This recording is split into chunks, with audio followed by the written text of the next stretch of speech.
बिस्मिल्लाहिर्रहमानिर्रहीम, अस्सलामुअलैकुम and a very good morning. Espresso में आपको खुशामदीद कहेंगे। मैं हूं इमरान हसन और लाहौर वालों के लिए बड़ी ज़बरदस्त खबर है हमारे पास। हम आपको बताएं या ना बताएं, आज सुबह रोड पे मौजूद रश और ट्रैफिक ने तो आपको बता ही दिया होगा कि PSL लाहौर आने वाला है। माशाल्लाह, hats off to the administration of Lahore. क्या ज़बरदस्त इंतजाम किए हैं। काश मेरे पास कोई ड्रोन होता जो मैं अलग सुबह उड़ाता और मैं दिखाता कि इस वक्त जिसे कहते हैं ना कि अवाम के साथ ये मनाजिर नहीं है, ये तबाही है। ये लोगों को मैं क्या कहूं कि आपको पहले मैं थोड़ा सा नक्शा खींच देता हूं कि कजाफी स्टेडियम को एक ही सड़क है जो कि मिलाती है फिरोजपुर रोड को मेन गुलबर्ग बुलेवर्ड को, जो कि बाकी इलाकों से कनेक्ट करता है लाहौर को। वहां पे जनाब जो कलमा चौक है वहां पे कंस्ट्रक्शन जारी है और कजाफी स्टेडियम का रोड इसलिए बंद कर दिया गया है क्योंकि वहां पे PSL हो रही है और उसके बाद की सूरत हाल ये है। बाद की सूरत हाल ये है और अगर आइंदा जब तक लाहौर में PSL नहीं आता, हम दोनों में से कोई ना यहाँ ना पहुंचे तो ना इदारा जिम्मेदार है ना हम जिम्मेदार है। इसकी जिम्मेदारी है लाहौर ट्रैफिक पुलिस हो सकती है, क्योंकि इतनी बुरी ट्रैफिक में इस वक्त हम दोनों फंस कर आए हैं और हमने अपनी गाड़ियां कहीं दूर पार्क की और पैदल आए हैं भागते दौड़ते कि शो में पहुंच जाए। लेकिन unfortunately very poor management, sorry to say, कि अगर लाहौर के अंदर PSL आपने कंडक्ट कराना था तो इतनी प्लानिंग होनी चाहिए कि ऑलरेडी जो गुलबर्ग का एरिया है, कलमा चौक है, वो अंडर कंस्ट्रक्शन है और उसके बावजूद आप रूट्स बंद करके आप PSL करा रहे हैं।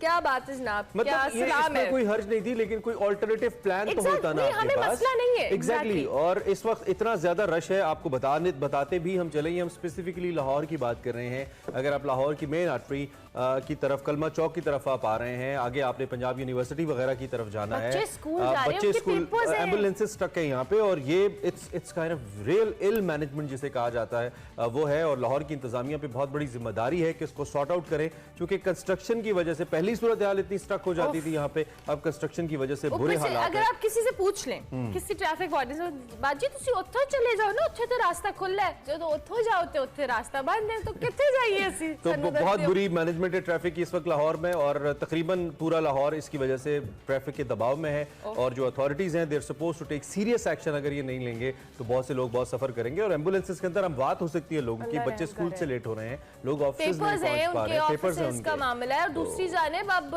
कल जो जेल भरो तहरीक थी, रईस कसर उसने पूरी कर दी। जो दीगर इलाके थे वहां पर उस वजह से ट्रैफिक जाम था क्योंकि जेल भरो तहरीक शुरू हुई है। मतलब कोई ऐसी एक्टिविटी जो लाहौर वाले मिस ना करें वो सब यहाँ पर हो रही है, चाहे वो पॉलिटिकल है, चाहे वो क्रिकेट है। आपका लाहौर अंडर कंस्ट्रक्शन है लेकिन कोई बात नहीं, हम आपको एंटरटेनमेंट। मुझे लगता है लाहौर की ना आगाज पे लिख के लगा देना चाहिए आगे काम हो रहा है, तो ये काम ये हो रहा है, काम यही हो रहा है। खैर चलें जी, ये तो हमने इस दिल की भड़ास भी निकाली और हम उम्मीद करते हैं कि जो मकामी इंतजामिया है, जो एडमिनिस्ट्रेशन है लाहौर की, पंजाब हुकूमत का नोटिस ले और लोगों के लिए कम से कम ट्रैफिक को लेकर कोई ना कोई बंदोबस्त ऐसा किया जाए कि ये मेन इलाका जो है ये स्टक ना हो और यहाँ पे कुछ PSL आ नहीं रहा, PSL आ गया है ये कहना चाहिए। अभी बताते हैं ना, अभी PSL की हम बात करने लगे। तो कल जनाब PSL का और पाकिस्तान सुपर लीग की हिस्ट्री का और उसके साथ साथ मेरी रिसेंट हिस्ट्री का, क्रिकेटिंग हिस्ट्री अगर मैं कहूँ, जो मैंने मेमोरीज है मेरी, इससे अच्छा मैच मैंने नहीं देखा। इंटरेस्टिंग, इतना थ्रिलिंग मैच मैंने नहीं देखा। और क्रिकेटिंग के वर्ल्ड के अंदर मैं आपको बताऊं, एक हमने वो फाइनल देखा था न्यूजीलैंड और इंग्लैंड का, ठीक है, और फिर T20 में ये भाई इतना क्लास का मैच हुआ। मुझे लगा ये पता नहीं कितने बड़े टाइटल के लिए जंग हो रही है और सुल्तान्स और किंग्स छा गए कल। और इमाद ने जिस तरीके से अपनी टीम को वो लेकर चले, मैं इमाद का बिल्कुल फैन नहीं हूं लेकिन मैं मुसलसल उनका फैन होता जा रहा हूं। The kind of cricket he is playing, मैं कहता हूं बहुत ही कमाल। जी, और दूसरी जानिब ये जो कल आपने अपनी हिस्ट्री का सबसे इंटरेस्टिंग मैच देखा, तो कल मैंने पहली बार वसीम अकरम को टांग मारते हुए देखा। मतलब कमाल। वो गुस्से में आ गए, गुस्से में टांग मारते हैं। वो विजुअल्स हैं हमारे, अगर हैं तो पता है, ये देखें, ये है हमारे पास, ये देखें। और ये आई shot, oh world best, I think इनसे बेहतर कोई भी बॉलर नहीं आया क्रिकेट की दुनिया में। और इनका कल गुस्सा और इनका बनता है क्योंकि एट टाइम्स कभी उदास होते थे, कभी हंसते थे और इन्होंने वो एक पहले स्टेटमेंट दी थी ना कि मैं परेशान हो जाता हूँ, मेरी हार्ट बीट ऊपर नीचे हो जाती है। तो कल बेचारे वाकई वसीम भाई जो है ना, Waseem bhai we can feel for it, लेकिन आपकी टीम बुरा नहीं खेली है, आपकी टीम बहुत अच्छा खेली है लेकिन मैच हार गए। चले इन डिटेल्स हम इस पे बात करेंगे। अभी हम चलते हैं और देखते हैं खबर में क्या हमारे पास।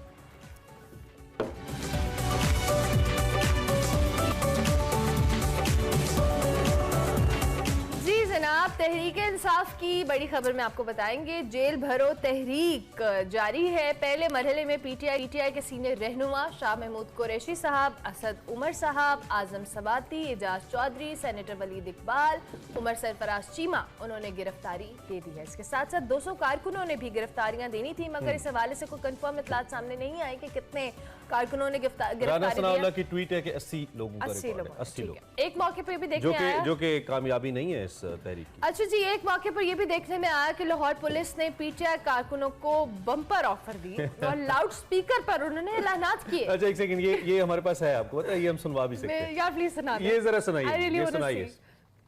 प्रिजन वैन में बैठना चाहते हैं, प्रिजन वैन ओपन है, खड़ी हुई है, आप उनमें बैठ सकते हैं। जो भी पीटीआई के कारकुनान प्रिजन वैन में बैठना चाहते हैं, प्रिजन वैन खड़ी है, आप उनमें जाके बैठ सकते हैं। नाजरीन, जो भी वैन में बैठना चाहते हैं आज ही वैन खड़ी है। ये पाकिस्तान की तारीख में हमने बड़े बड़े वाकयात और मनासिब देखे हैं। ये मंजर भी हमने अपनी आंखों से देखा है कि पुलिस वाले ऐलान करें कि जिन्ने जिन्ने कैद होना है आ जाओ। वैन खलोती है। अच्छा जी, जिसने गिरफ्तारी देनी है वो खुद आए, वैन में बैठ जाए। मगर फवाद चौधरी साहब ने दावा किया है कि पीटीआई के 500 से 700 कारकुनों ने गिरफ्तारी दी है। आज तहरीक का दूसरा मरहला पेशावर में होगा, जहां सूबाई क़यादत और 200 कारकुन गिरफ्तारियां देंगे। दूसरी जानिब हुकूमत ने जी जेल भरो तहरीक को मुल्क के खिलाफ साजिश करार दे दिया और दावा कर रही है कि अवाम ने जेल भरो तहरीक को मुस्तरद कर दिया है। और इसके साथ साथ दूसरी जानिब सूबाई इलेक्शन के मामले पर एक अहम और बड़ी डेवलपमेंट ये सामने आई है कि पंजाब और खैबर पख्तूनख्वा इंतखाबात में ताखीर के मामले पर सुप्रीम कोर्ट ने खुद नोटिस ले लिया है। ओके, समाअत आज 2 बजे हो रही है। खैर, इसके लिए 9 रुकनी लार्जर बेंच भी तश्कील दे दिया गया है। इसकी बड़ी धूम भी है इस वक्त सोशल मीडिया पे। अब लगता है ऐसा है कि सुप्रीम कोर्ट का फैसला ही मुल्की सियासत की नई समत का तयन करेगा। इससे पहले कम अज कम पिछले 8-10 महीने के अंदर नाजरीन जितने भी अहम फैसले हुए हैं, उसमें सुप्रीम कोर्ट का या हमारी अदालतों का किरदार रहा है। और उसकी बुनियादी वजह यही है कि हमारे सियासतदान किसी नतीजे पे नहीं पहुंच पाते या आइन की सही तशरीह नहीं कर पाते, फिर अदालत को इंटरवीन करना पड़ता है। इस दफ़ा भी अदालत इंटरवीन कर रही है। उसका नतीजा क्या होता है ये हम आपको ज़रूर बताएंगे। माशी बेहतरी के लिए दूसरी जानिब कल शहबाज शरीफ साहब मैदान में आए लॉन्ग अवेटेड डिसीजंस के साथ। उन्होंने कहा जी 2 साल तक वुज़रा और मुशीरान मुआवनीन तनख्वाहें मुराद नहीं लेंगे। गैस, जी उन्होंने कह दिया बल्ला जाने, गैस, पानी और बिजली के जो बिल हैं वो अपनी जेब से अदा करेंगे। लग्जरी गाड़ियां वापस ली जाएंगी। देयर इज नो 5 सितारा होटल्स एनी मोर। उन्होंने कहा ये जो 5 स्टार, उन्होंने 5 सितारा खुद कहा उन्होंने। और काबीना का कोई रुकन या सरकारी अफसर कोई लग्जरी गाड़ी इस्तेमाल नहीं करेगा। वुज़रा और सरकारी जो अफसरान हैं वो बिजनेस क्लास में भी ट्रैवल नहीं करेंगे। That's pretty amazing. पाकिस्तान में पॉलिसियां बन जाती हैं, कानून भी बन जाते हैं, एक्ट भी जारी हो जाते हैं, मगर सबसे बड़ा मसला ये है कि इस पर अमल दरामद नहीं होता। और यही सबसे बड़ी बदकिस्मती है। हमने इस वक्त अपने नुमाइंदगान से बात करनी है। हमें बताइएगा जी हमारे साथ कौन कौन से नुमाइंदगान हैं। ठीक है, विसाल यूसुफ जई हमारे मौजूद हैं, उनसे हम बात कर लेते हैं और फिर हम इस सारी सूरत हाल पे तज्जा लेते हैं कि क्या सूरत हाल पेशावर में है। पेशावर से आज चूंकि जेल भरो तहरीक का आगाज हो रहा है। Wisal, thank you very much for joining us. कल तो लाहौर के अंदर हमने देखा जेल भरो तहरीक शुरू हुई और काफी बता दें हम कामरान यूसुफ साहब सीनियर तज्जियाकार भी ज्वाइन कर चुके हैं। कामरान साहब आपकी तरफ हम आएंगे, लेकिन पहले हम जरा विसाल से बात कर लेते हैं। कामरान, आपका भी बहुत शुक्रिया कि आपने हमें ज्वाइन किया। विसाल, पेशावर से आज जो है जेल भरो तहरीक शुरू हो रही है। लाहौर में तो गिरफ्तारियां दी हैं, हुकूमत कुछ अलग बयान दे रही है और दूसरी जानिब जो तहरीक इंसाफ है वो तो कह रही है कि 500 से 700 कारकुनों ने गिरफ्तारियां दी हैं। पेशावर में क्या सूरत हाल है इस वक्त? जी बहुत शुक्रिया। पाकिस्तान तहरीक इंसाफ के जेल भरो तहरीक आज पेशावर से शुरू हो रही है और आज पेशावर में एक मकामी होटल में जो पाकिस्तान तहरीक इंसाफ के रहनुमा है और जो वर्कर है वो एक पाकिस्तान तहरीक इंसाफ का कन्वेंशन हो रहा है और 11 बजे के बाद जो जेल भरो तहरीक है उसका आगाज किया जाएगा पेशावर से, जिसमें पाकिस्तान तहरीक इंसाफ के रहनुमा असद फैसल, परवेज खटक, शाह फरमान और आतिफ खान और देगर जो रहनुमा है वो गिरफ्तारियाँ देंगे। मैं ये आपको बताता चलूँ जी कि खैबर पख्तूनख्वा में जो टोटल जेल है वो 43 है, 43 जेल है, जिसमें 39 ऑलरेडी जो है वो गुंजाइश में उसमें थोड़ी ज्यादा है। पुलिस के मुताबिक पाकिस्तान तहरीक इंसाफ के जो जेल बरो तहरीक के वर्कर्स है या रहनुमा है उनको पेशावर, मर्दान, बनू और खान जेल में रखा जाएगा। पेशावर इंतजामिया ने पेशावर जो जिली इंतजामिया है उन्होंने दफा 144 नाफिज किया है और 5 अफराद के ज्यादा मलबे पर भी पाबंदी लगा दी गई। तो विशाल ये भी बताइए कि क्या पुलिस ने कहा है कि अगर 5 से ज्यादा अफराद इकट्ठे होते हैं तो उन पर मुकदमा भी दर्ज किया जाएगा दफा 144 की खिलाफ वर्जी करने की सूरत में? बिल्कुल, उन पर मुकदमा भी दर्ज किया जाएगा और जो दफा 144 है उसके मुताबिक को डील किया जाएगा, उन पर मुकदमा दर्ज किया उनके जाएगा, खिलाफ कार्रवाई भी की जाएगी। ठीक है, मोहम्मद हारून भी हमारे साथ मौजूद है। विशाल आप हमारे साथ ही मौजूद रहेगा। मोहम्मद हारून हमारे साथ लाहौर से मौजूद है। थैंक यू वेरी मच हारून, आपने में ज्वाइन किया। कल लाहौर में जेल भरो तहरीक का आगाज हुआ। शाह महमूद कुरैशी हों, असद उमर साहब हों, दीगर लोगों ने गिरफ्तारियां दी। तहरीक इंसाफ कह रही है कि 500 से 700 कारकुनों ने गिरफ्तारी दी है और जबकि राना सनाउल्लाह की ट्वीट के मुताबिक 80 लोगों की गिरफ्तारी हुई है। आपके पास क्या अपडेट है इस हवाले से? जी बिल्कुल अरमला, सूरत हाल कुछ इस तरह है कि कल पाकिस्तान तहरीक इंसाफ ने मुल्क भर में जो है जेल भरो तहरीक का आगाज किया था और इसका इब्तिदा जो है वो लाहौर से की गई थी। लाहौर में जो इनके आला लीडरशिप है वो मौजूद थी, जिसमें आदम सवाती, असद उमर, शाह महमूद कुरैशी समेत दीगर जो मुकामी कायदीन है वो शामिल थे। इन्होंने माल रोड चेरिंग क्रॉस के ऊपर जो है वहां पहुंचकर पहले ऐलानात किए, उसके बाद पुलिस ने इन्हें गिरफ्तार नहीं किया तो इन्होंने CCP ऑफिस का रुख किया। वहां पर जो है पुलिस की जानिब से ऐलानात किए गए कि प्रिजन वैन खड़ी हुई है, जो बैठना चाहते हैं, गिरफ्तारी देना चाहते हैं वो इसके अंदर बैठ जाए। सूरत हाल इस तरह थी कि पुलिस जो है किसी भी किस्म का क्लैश जो है इनके साथ नहीं चाहती थी और पुलिस भी ये चाहती थी कि अफाम और तफहीम के साथ जो है मामला तय हो और जो लोग गिरफ्तारियां देने जाते हैं वो बिल्कुल गिरफ्तारियां दें। ये तमाम रहनुमा जो है प्रिजन वैन के अंदर बैठ गए और यहाँ से इन तमाम वैन को जो है कोट लखपत जेल पहुंचा दिया गया। अब सूरत हाल ये है कि दोनों जानिब से मुतजाद जो है वो इतलात है कि कितने लोगों ने जो है गिरफ्तारियां दी हैं। हुकूमत ये कहती है कि 80 से 100 के करीब अफराद है जिन्हें उन्होंने गिरफ्तार किया और लाहौरी कोट लखपत जेल के अंदर मुंतकिल किया गया है, जबकि तहरीक इंसाफ का जिस आपने बताया कि 500 से 700 के दरमियान फिगर है। अगर हम इसको बिल्कुल न्यूट्रल होकर देखते हैं तो 3 से 4 बसें जो हैं वो कोट लखपत जेल के अंदर भेजी गई थी, जिनके अंदर लोग छतों पे भी चढ़े हुए दिखाई दिए और अंदर भी मौजूद थे। बहुत ज्यादा भी अगर भर लिया जाए तो फी बस के अंदर 100 बंदा भी अगर हो तो 300 से 400 बंदा तो फिर भी बन जाता, ऊपर और अंदर भी लोग खड़े हुए थे बसों के। तो अब क्योंकि ये एक पॉइंट स्कोरिंग की चीज है, तहरीक इंसाफ ने अपना एक बयानिया देना है कि उससे ज्यादा बंदे उसको निगलेक्ट करना है। हारून मुख्तसरन ये भी बता दीजिए कि क्या आज भी ऐसी कोई एक्टिविटी लाहौर के अंदर प्लान्ड है गिरफ्तारियों को लेकर? नहीं, आज लाहौर में ऐसी कोई एक्टिविटी प्लान नहीं है क्योंकि अब जो अहम कायदीन थे वो कल गिरफ्तारियां दे चुके हैं। फिलहाल हारून आपसे हम आगाही लेते रहेंगे, खामोशी है, आपसे हम आगाही लेते रहेंगे। बहुत आपने हमें इस हवाले से आगाह किया। हारून और विशाल हमारे दोनों नुमाइंदगान हमें तफसीली तौर पर आगाह कर रहे थे और हारून ने कहा कि अगर एक इंडिपेंडेंट एनालिसिस लिया जाए तो तकरीबन 300 अफराद बन जाते हैं जो कि इस सारी सूरत हाल में अंदर गए। हमारे साथ इस वक्त कामरान यूसुफ साहब मौजूद हैं, सीनियर एंकर और तजियाकार, उनसे जरा बात कर लेते हैं। कामरान साहब सुबह खैर, बहुत शुक्रिया आप हमारे साथ मौजूद हैं। ताज़ा तरीन सूरत हाल भी हमने आपको बताई और कल डेफिनेटली आपने फॉलो भी किया होगा जो सूरत हाल बनी है। Is it a successful move जेल भरो तहरीक? मेरे ख्याल में तो ऑब्जेक्टिव उसका क्या है? ऑब्जेक्टिव अगर तो ये था कि खबरों में रहना है, जिस तरह आज भी आपका मेन टॉपिक यही है, कल टॉक शोज के अंदर भी डिस्कशन रही, उस लिहाज से तो सक्सेसफुल है। और मुझे लगता है कि यही एक उसका पर्पस था कि अपने जो सपोर्टर्स हैं उनको गरमा के रखना है, खबरों में रहना है। अगर तो ये ऑब्जेक्टिव है तो इस हद तक तो सक्सेसफुल है।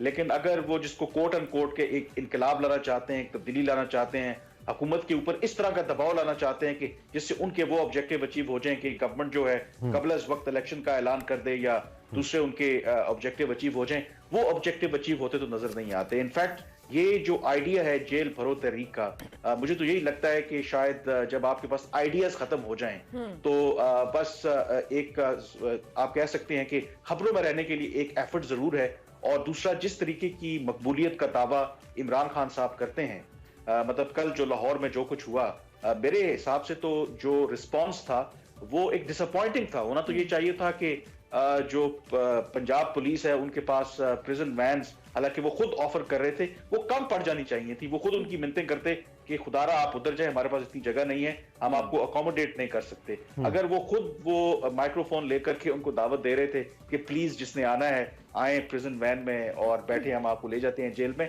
तो इस लिहाज से मुझे लगता है कि ब्रॉडर अगर पिक्चर देखें तो कोई उस लिहाज से बहुत ये सक्सेसफुल नहीं है। आपने लाउड स्पीकर पे ऐलान की बात की है, आपने इतने अरसे से आप पॉलिटिक्स और चीजें कवर करते आ रहे हैं, आपने अपने इस करियर में कभी ऐसे देखा है कि एक पुलिस अफसर आए और वो ऐलान करे कि आज वैन में बैठे हैं, और ये पाकिस्तान जैसा मुल्क जहाँ पे हम पढ़े लिखे लोगों की बात कर रहे हैं, क्या ये पॉसिबिलिटी है, इधर हो सकता है? वैसे ये अजीब सरप्राइजिंग सी चीज है। नहीं, वैसे मैंने लाउड स्पीकर के ऊपर फेरी वालों को तो देखा है, वो चीजें को बेच रहे होते हैं, लेकिन मैंने आज तक पुलिस वालों को नहीं देखा कि वो ऐलान कर रहे हों कि प्लीज जिसने गिरफ्तारी देनी है वो प्लीज आ जाएं, गिरफ्तारी दें।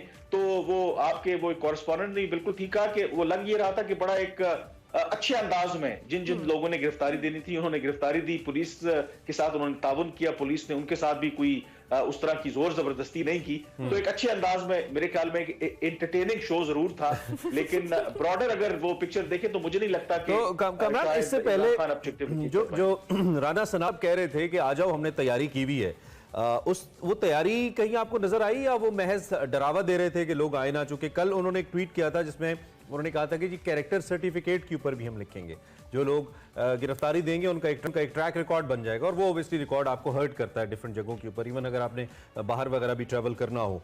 तो वो तैयारी यही थी हुकूमत की कि कोई तसादुम नहीं होने देना, या वो तैयारी कुछ और थी? हुकूमत ने कैसे हैंडल किया इस मामले को, अब तक आप कैसे देख रहे हैं? देखिए, हुकूमत का तो काम है कि वो एक डिटेरेंस दिखाएंगे। जाहिर है कि उनकी तैयारी थी या नहीं थी, लेकिन कम से कम एक डरा के रखना कि मिनिमम लोग आए ताकि गवर्नमेंट के लिए हैंडल करना आसान हो। और दूसरा ये मेरे ख्याल में गिरफ्तारी देना, चलें जो सियासी रहनुमा है शाह महमूद कुरैशी, असद उमर और बाकी लोग, इनके लिए तो चलें ठीक है, लेकिन ये बात इस बात में जरूर वजन है कि एक अगर आम शहरी है और वो पीटीआई का सपोर्टर है और उसके कैरेक्टर सर्टिफिकेट में ये चीज आ जाती है कि आपने कोई कानून तोड़ा है, बेशक छोटा सा ही कानून क्यों ना तोड़ा हो, और आप जेल में गए हैं, तो हमारे आपको तो पता है आजकल बहुत ज्यादा रिवाज है, लोग जहां से कूच करना चाहते हैं, बाहर जाना चाहते हैं, तो अगर आपके वो रिकॉर्ड में आ जाएगा, जो फॉरेन मिशन है या जो दूसरा मुल्क है वो ये तो नहीं देखेगा कि आप जेल भरो तहरीक का हिस्सा थे, वो ये देखेगा कि आपने, हाँ जी, आपने कानून की खिलाफ वर्जी की है, तो उसका कैरियर तो लग जाएगा। एक और बड़ा इंपॉर्टेंट मैटर इसके अंदर है, वो है सिग्नलिंग का, जो कि कल जब शाह महमूद साहब भी आए थे, हमारे वजीर खारिजा भी रहे हैं, एक से जायद बार रहे हैं, एक सिग्नलिंग भी इसका एक मकसद था कि हम इसलिए गिरफ्तारियां दे रहे हैं। इमरान खान ने, आपको याद है, कहा होगा, याद होगा कि उन्होंने कहा था कि हम अगर इनको इतना ही शौक है हमें गिरफ्तार करने का तो हम खुद जेलें भर देते हैं। यानी कि एक सिग्नलिंग ये थी कि पाकिस्तान में चूंकि आज़ादी इज़हार राय नहीं है, पाकिस्तान में जो हुकूमत मुखालिफ जमातें उनको बोलने की आज़ादी नहीं है, तो लोग और उनके रहनुमा गिरफ्तारियां देना शुरू हो गए हैं। ये एक सिग्नल भी बहरहाल देना था दुनिया भर को, और जिससे एक प्रेशर बिल्ट होना था, और फिर हुकूमत ने इलेक्शन की तारीख देनी थी। क्या वो प्रेशर कल बिल्ट होता नजर आता है? जो कि टॉप नॉच लीडरशिप तो कल गिरफ्तारी दे चुकी है, इंक्लूडिंग शाह महमूद कुरैशी साहब, लेकिन उस तरह का दबाव तो मुझे नहीं लगता कि मेरे ख्याल में हुकूमत के ऊपर पड़ेगा। अदरवाइज दबाव जरूर है कि जो हुकूमत की अपनी कारकर्दगी है, जैसे आप जिक्र भी कर रहे थे कि कैसे मजबूरन अब वो किसी ने बड़ी अच्छी बात की कि अब शहबाज शरीफ साहब ने सादा तर्ज जिंदगी इख्तियार करने का फैसला किया है। अच्छा। तो बेसिकली उनके ऊपर दबाव इतना ज्यादा है उस हवाले से अवाम का, लेकिन इमरान खान के इस मूव से बहुत ज्यादा दबाव पड़ेगा और इलेक्शन का ऐलान करने के बिल्कुल ऐसा नहीं होगा। ये मामला वैसे ही कम से कम पंजाब और केपी की हद तक तो ये सुप्रीम कोर्ट के अंदर चला गया है, और माजी में जैसे होता है हमने देखा है कि तमाम अहम जो सियासी मामलात हैं उनका जो हल है वो फिर सुप्रीम कोर्ट ही निकालती है। और मेरा अगला सवाल भी यही सुप्रीम कोर्ट से रिलेटेड था कि ये अब सुप्रीम कोर्ट ने आज खुद नोटिस लिया है, ये इलेक्शन का मामला है, सदर मुमलिकत ने जो तारीख दी थी उस पर तो बहुत खुलकर ऑपोजिशन ने तनकीद की थी, अब मौजूद अदालत ने इसमें इंटरवेन किया है, तो हाउ डू यू सी के अदालत की जानिब से अब इस फैसले पर किस तरह से इम्प्लीमेंट कराया जाएगा, जो भी 2 बजे आज समाअत होगी, और जो 90 दिन इलेक्शन कराने का मामला है, क्या हुकूमत उस पर अमल दरामद करेगी इनकेस अगर? देखिए, जो आज खुद नोटिस लिया गया है उसमें एक जो सवाल जिसका सुप्रीम कोर्ट जिसके ऊपर आज समाअत करेगी 9 रुकनी बेंच, उसमें उन्होंने यही कहा है कि इख्तियार किसका है, क्योंकि अभी तो एक झगड़ा ये चल रहा है ना कि जो सदर ने ऐलान कर दिया कि 9 अप्रैल को पंजाब और केपी में इंतखाबात होने चाहिए, इलेक्शन कमीशन कहता है कि नहीं ये सदर का इख्तियार नहीं है, गवर्नमेंट कहती है कि जी उनका इख्तियार नहीं है, फिर गवर्नर पंजाब हैं वो कहते हैं क्योंकि असेंबली उन्होंने तहलील नहीं की। कमरान, एक सेकंड के लिए आपको रोकना पड़ेगा हमें। असद कैसर साहब, जो आपकी इजाजत से जरा मैं सीनियर रहनुमा तहरीक इंसाफ के साबिक स्पीकर कौमी असम्बली भी हैं, आज उनका गिरफ्तारी देने का भी इरादा है, तो उनसे जरा हम बात कर लेते हैं कि किस पॉलिसी के तहत उनकी पार्टी और वो चल रहे हैं। असद कैसर साहब, अस्सलाम वालेकुम। वालेकुम सलाम। बहुत शुक्रिया आपने ज्वाइन किया असद कैसर साहब। बड़ा अहम दिन है आपके लिए और आपकी जेल भरो तहरीक के लिए। और वैसे तो कहा जाता है कि दूसरा घर होता है, होती है जेल एक सियासतदान के लिए, लेकिन ये जिस पॉइंट ऑफ टाइम पे आप लोग कुर्बानी ये वाली देने जा रहे हैं, इसमें आपकी जो सियासत है वो भी एक बड़े अहम मोड़ के ऊपर खड़ी है और डू और डाई की सिचुएशन है। ऐसा है जैसे अब से कुछ देर पहले हमारी तजियाकार से बात हो रही थी तो उन्होंने कहा कि शायद वो दबाव बिल्ट नहीं हो रहा जो दबाव एक्सपेक्ट कर रही थी तहरीक इंसाफ, लेकिन दूसरे पास खुद नोटिस भी है सुप्रीम कोर्ट का जो कि आपके मौक़िफ़ को तक़वियत दे रहा है। हिकमत अमली क्या होगी? सबसे पहले तो आज के दिन के हवाले से हमें बताइए असद कैसर साहब। देखिए, अभी मैं जा रहा हूँ, मेरे पास साथ काफी लोग निकले हुए हैं जुलूस से बड़ा, और अभी हम पेशावर जाएंगे, वहाँ प्रेस कॉन्फ्रेंस भी करेंगे और फिर जो हमारे साथ होंगे, हम जेल में जाएंगे। तकरीबन 100 लोग पेशावर से होगी और मैं मरकजी लीडरशिप फरमान महमूद खान हम सब जो है ना वो देंगे, जेल में अरेस्ट करवाएंगे अपने आप को। और बुनियादी मकसद ये है कि ये मुल्क इस वक्त जो है ना मारवाई आइन चल रहा है, मतलब कॉन्स्टिट्यूशन को इन्होंने बालाताक पे रखा है और मुल्क को ये इस तरह नहीं चलते। जब मुल्क में आपकी आइन की बालादस्ती न हो, कानून की बालादस्ती नहीं हो तो फिर बनाना रिपब्लिक बन जाता है। हमने इस मुल्क को कानून और आइन के लिए तय चलाना है और आइंदा के लिए सेट हो जाएगा कि कोई मारवाई आइन काम नहीं कर सकेगा। ठीक है असद कैसर साहब, आपके साथ जो आप आज गिरफ्तारी देने जा रहे हैं, कितने और कारकुनान हैं जो गिरफ्तारी देंगे? और अहम लीडरशिप के हवाले से भी बात करें, आपके साथ और कौन से ऐसे लीडरान हैं जो आज गिरफ्तारी देंगे? मेरे साथ जो है ना परवेज खट्टर, शाहफरमान, महमूद खान, आतिफ खान और बाकी जो हमारे। सर जी सारे अंदर चले जाएंगे तो फिर पार्टी कौन चलाएगा पीछे असद कैसर साहब? देखिए, पीटीआई जो है ना एक सैलाब है, ये एक सुनामी है, इतने लोग हमारे। आप अभी देखेंगे कि पहली दफा कल लाहौर में जितने लोग निकले जेल में जाने के लिए, आप तारीख में कभी पहले उससे पहले जेल भरो तारीख में इतने लोग नहीं गए। आज अभी तकरीबन आप 12 से 12 बजे आपको मीडिया पे लाइव कवरेज आ जाएगा कि कितने लोग निकले हुए हैं, इतना जोश और जज्बा है क्योंकि लोगों का एहसास है कि मुल्क हमारे हाथ की। लेकिन असद कैसर साहब, कल तो राना सनाउल्लाह कह रहे हैं कि सिर्फ 90 कारकुनान ने गिरफ्तारी दी है, फवाद चौधरी कह रहे हैं 500 से 700 हैं। हम किसकी माने असद कैसर साहब? नहीं देखिए, सवाल ये है कि कल हमने डिसाइड किया कि हम 100 लोग अरेस्ट करवाएंगे। अच्छा, 100, और ये सिटी टू सिटी होगा ना, ये उधर हो गया, इसके बाद पिंडी है, मतलब मुख्तलिफ सिटीज में जाएगी, कराची होगा तो हर सिटी में जाएगा। और अच्छा, ऑपोजिशन एक मुसलसल सवाल आप पे उठा रही है और वो आपके कायद इमरान खान साहब के ऊपर है कि जब भी कोई बड़ी कुर्बानी होती है वो ऊपर से शुरू होती है, सबसे पहले जो राहनुमा होता है वो कुर्बानी देता है। वो इमरान खान साहब तो खुद जमानत ले रहे हैं और आप गिरफ्तारियां दे रहे हैं, तो आप अपने कारकुनों को फिर कैसे जस्टिफाई कर रहे हैं कि इमरान खान साहब खुद तो गिरफ्तारी नहीं दे रहे, आप लोग दे रहे हैं? देखिए, मैं कौमी असम्बली का स्पीकर रहा हूँ, दूसरी पोजीशन है पोर्टफोलियो में प्राइम मिनिस्टर के बाद, यही लीडरशिप है ना। कोई चीफ मिनिस्टर रहा है, कोई फॉरेन मिनिस्टर रहा है, कोई सीरियस। इमरान खान इस वक्त आपको पता है कि बीमार है, उसकी 10-15 दिन मजीद तक है। इंशाल्लाह जैसी भी ये हो जाए तो हम जो है ना इंशाल्लाह ताला इसको वो भी गिरफ्तारी देंगे। जो ही इमरान खान साहब ठीक होंगे, आप कह रहे हैं वो भी गिरफ्तारी देंगे? बिल्कुल देंगे, बिल्कुल देंगे। बहुत शुक्रिया असद कैसर साहब के आपने किया। आज असद कैसर साहब और दीगर लीडरान जो पेशावर में बिल्कुल गिरफ्तारियां देंगे और उनके मुताबिक के खान साहब की तबीयत जैसे ही ठीक होगी वो भी गिरफ्तारी दे देंगे। कामरान ने लास्ट 30 सेकंड्स आपका कमेंट, आपने असद कैसर साहब की बात सुनी, कह रहे हैं जी खान साहब ठीक हो गए तो वो भी गिरफ्तारी दे देंगे। देखिए, जाहिर है कि अपने कारकुनान के लिए उन्होंने तो यही कहना है। अब डिपेंड करता है कि वो खुद जो कह रहे थे कि अभी उनको टाइम लगेगा रिकवर करने में, तो ये कब होता है। लेकिन मेरे ख्याल में वो ये सवाल बिल्कुल जेन्युइन है कि आपने कहा कि लीडरशिप की क़यादत, लीडरशिप को आगे लीड करना चाहिए, तो उसमें जाहिर है कि इमरान खान ऑब्वियसली जितने लोग उनको सपोर्ट करते हैं इमरान खान की वजह से करते हैं, तो इमरान खान खुद अगर होते तो डेफिनेटली उसका इम्पैक्ट एक और होता है। ये भी वजह हो सकती है कल लाहौर में बहुत ज्यादा लोग नहीं आए क्योंकि लोग इमरान खान को देखने आते हैं। तो it remains to be seen कि क्या वाकई ही वो एक तरफ अगर जमानतें ले रहे हैं तो वो अपने आप को एक मौके पर गिरफ्तारी देने के लिए। टाइम हमारा खत्म हो गया। बहुत शुक्रिया दैट यू जॉइंड अस और अपनी राय हमारे सामने रखी। सीनियर तज्जियाकार और एंकर पर्सन कामरान यूसुफ अपने ख्यालात का इजहार करे थे और तहरीक इंसाफ का मौक़िफ़ भी हमने आप तक पहुंचाया। ब्रेक लेते हैं, ब्रेक के बाद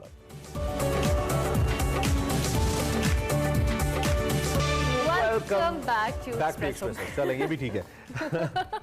now you can. Pakistan super league 8 जारी है इस वक्त और कल सबसे पहला क्रेडिट मुल्तान की क्राउड को, हाउसफुल, जैम पैक, इतना ज़बरदस्त क्राउड, बहुत ही कम। और कल मैंने पाकिस्तान के अंदर, मैं बीइंग क्रिकेट व्यूअर बात करता हूँ, मैं कोई एक्सपर्ट नहीं हूँ भाई, मुझे लगा कि सबसे बेस्ट क्राउड अगर पाकिस्तान के अंदर हमने देखा है ना, वो कल मुल्तान में देखा है। अब मैच की बात आप कर लें। मैच की बात आप कर लें। What a match. Multan Sultans Karachi Kings, दिलचस्प तरीन मैच, फतेह जो मोहम्मद रिजवान की टीम को हुई। सुल्तान्स ने 3 रन से कामयाबी समेटी, पॉइंट्स टेबल पर पहली पोजीशन बरकरार है। 197 रन के ताकुब में कराची की टीम 193 रन बना सकी। ब्रिलियंट। और क्या कमाल आगे, अब आप बताएं। बिल्कुल, जेम्स विंस ने गेम पलटी, 34 गेंदों पर 75 रन बनाए। इज बिन अनफॉर्चुनेट, वो पता नहीं अनफॉर्चुनेट रहे या फिर हैदर अली अपना काम दिखा गए, हम इस पे कोई कमेंट नहीं करते, एनालिसिस ले लेंगे हम। पीएसएल की ये तेज तरीन निस्फ सेंचुरी भी थी जिन्होंने कल बनाई। ये माद वसीम इनक्रेडिबल, जबरदस्त तरीके से अपने नातवा कंधों पे पूरी टीम का बोझ उठाए हुए लेकर चल रहे हैं।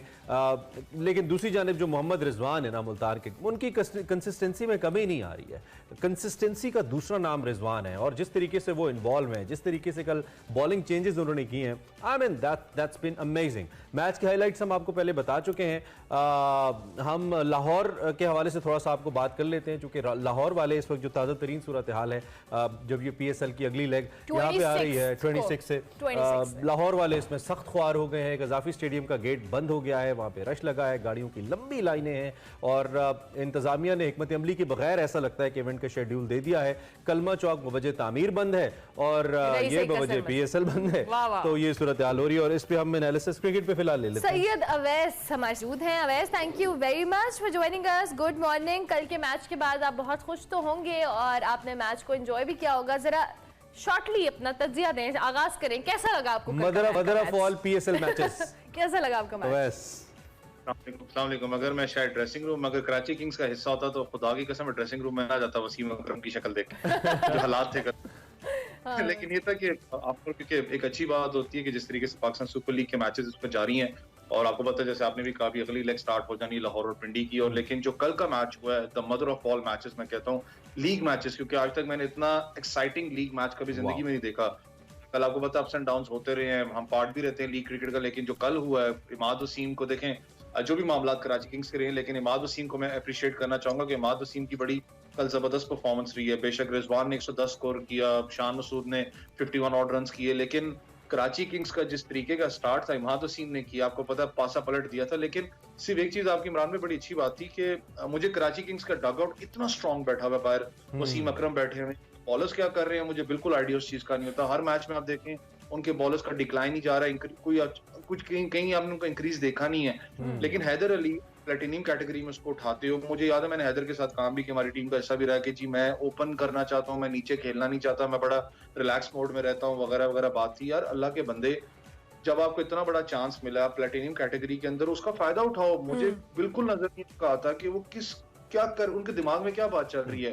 अंडर 19 का वो प्रोडक्ट है, इतना जबरदस्त क्रिकेटर हो रहा है, अंडर 19 वर्ल्ड कप में उसने परफॉर्मेंसेस दिखाई हैं, लेकिन बिल्कुल आउट ऑफ द सर्कल आपको नजर आता है। ज्यादती कर रहे हैं तैयब के साथ। तैयब ताहिर आपको पता होगा, एक लड़का जिसने फर्स्ट क्लास भी खेला, कंसेक्यूटिवली उसने स्कोर किया रन्स, आप उस लड़के को बीच में लेके नहीं आ रहे कराची किंग्स वाले। उसके बाद इतना जबरदस्त आपका एक डग आउट बैठा हुआ है, शमसी जो तबरेज शमसी है, जो कि साउथ अफ्रीका का स्पिनर है, वो बाहर बैठा हुआ है, उसको आप खिला नहीं रहे हो। तो जो बेसिक जो मसला इस वक्त कराची किंग्स का नजर आ रहा है, so who's calling the shots actually?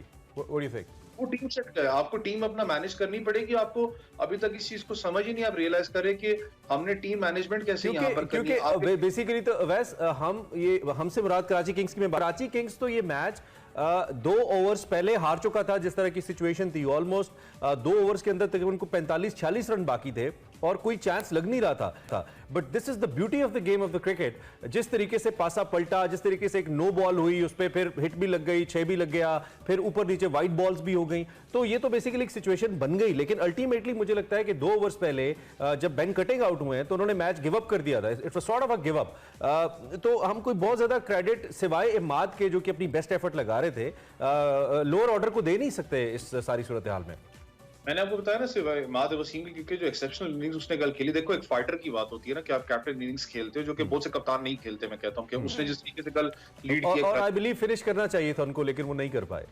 हाँ, लेकिन देखें, क्योंकि मुझे एक चीज अच्छी लगी इस दफा कराची किंग्स की कि आपने शर्जील खान को रेस्ट दिया कि भाई आप रेस्ट करें, आप वेट को आप ओपन लेके आए जेम्स विंस के साथ। जेम्स विंस ने आपने देखा परफॉर्म किया, वेट अनफॉर्चुनेटली जल्दी आउट हुए।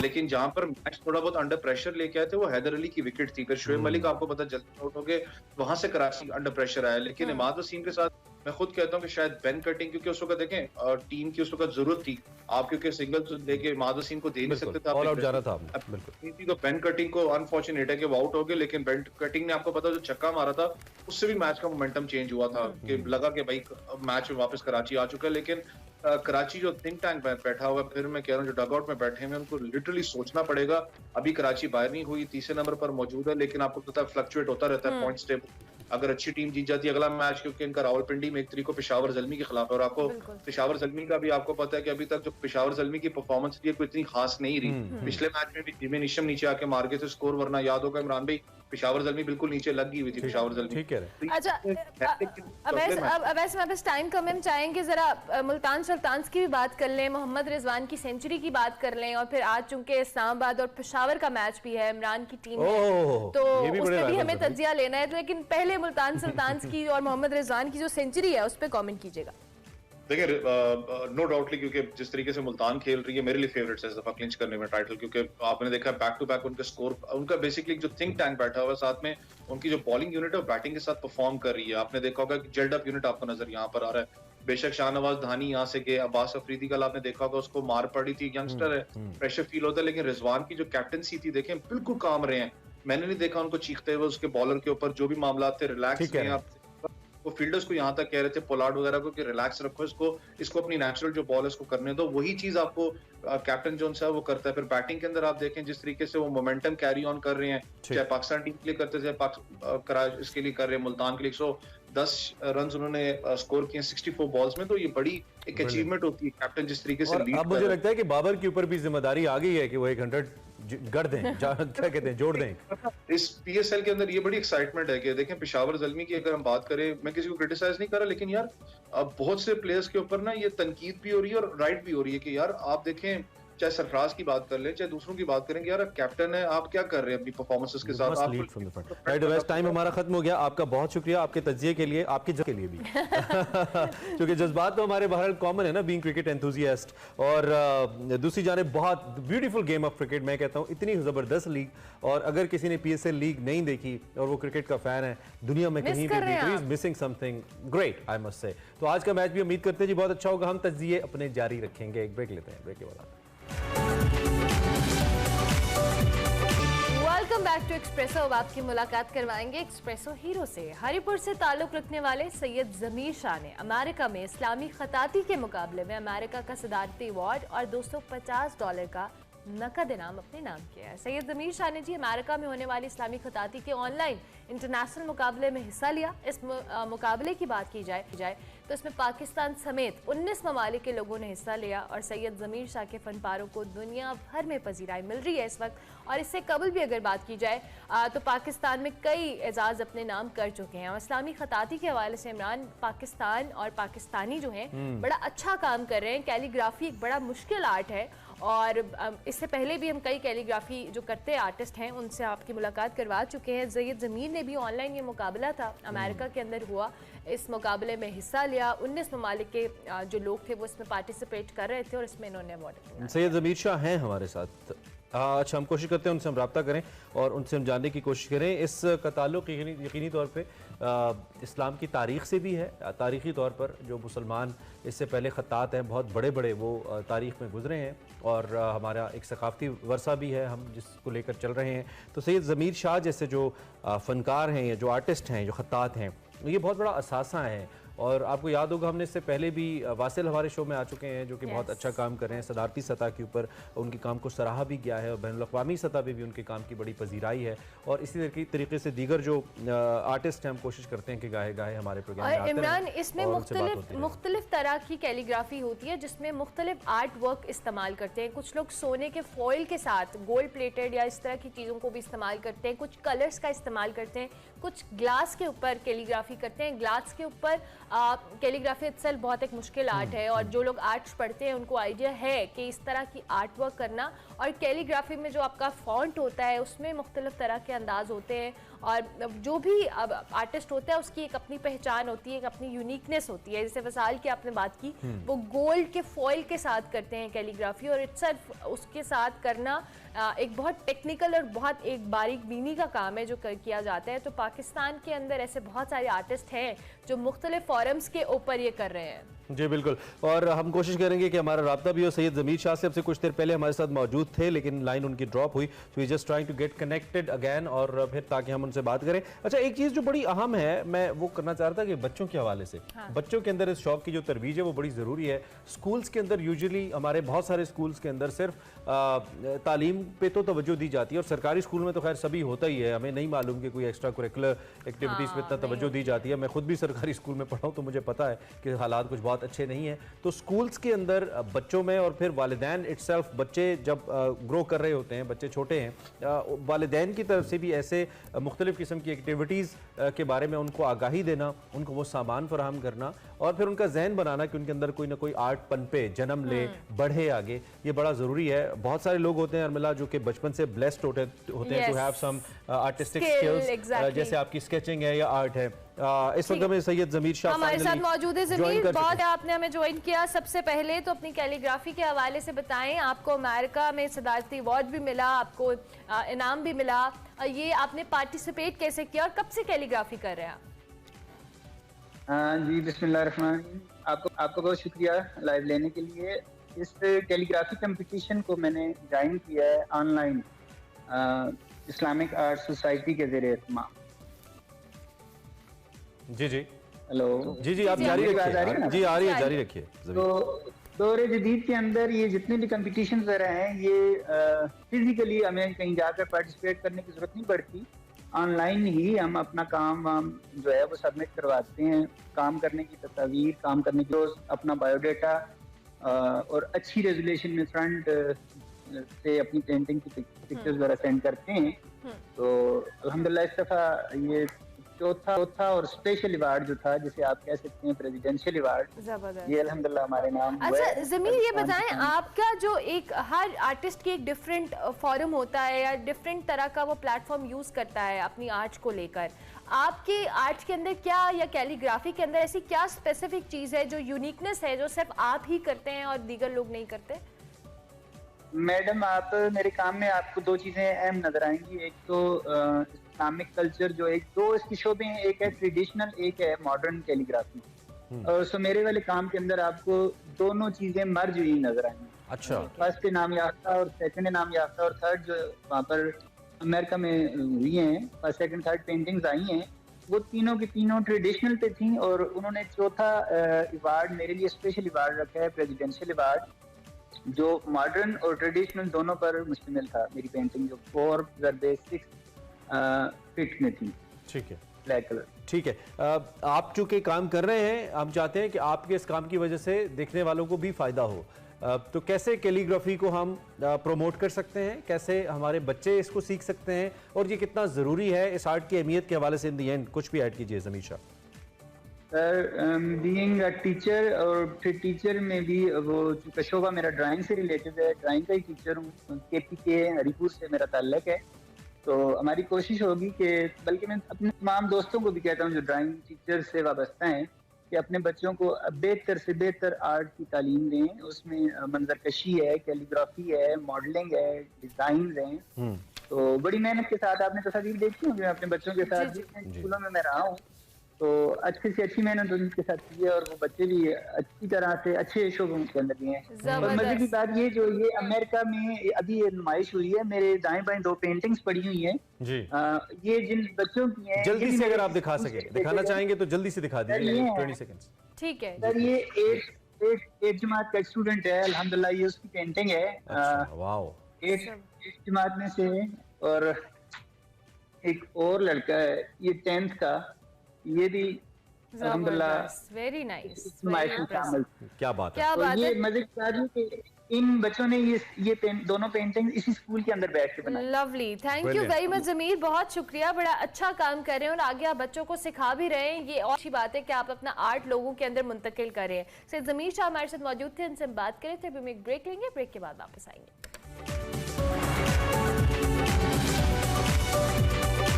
Welcome back to Expressway. इससे पहले कि हम प्रोग्राम को बाकायदा तौर पे दूसरे हिस्से में आगे बढ़ाएं, बहुत ज़रूरी मौजू है, बात करना बहुत ज़रूरी है।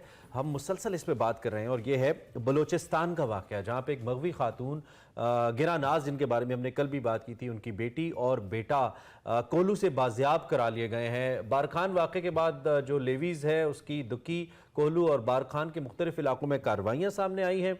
पुलिस के मुताबिक ये जो बाजियाब कराए गए तीनों अफराद हैं, इनको सरकारी तहवील में ले लिया गया है। कानूनी कार्रवाई के बाद अहले खाना के हवाले कर दिया जाएगा, ऐसा भी पुलिस का कहना है।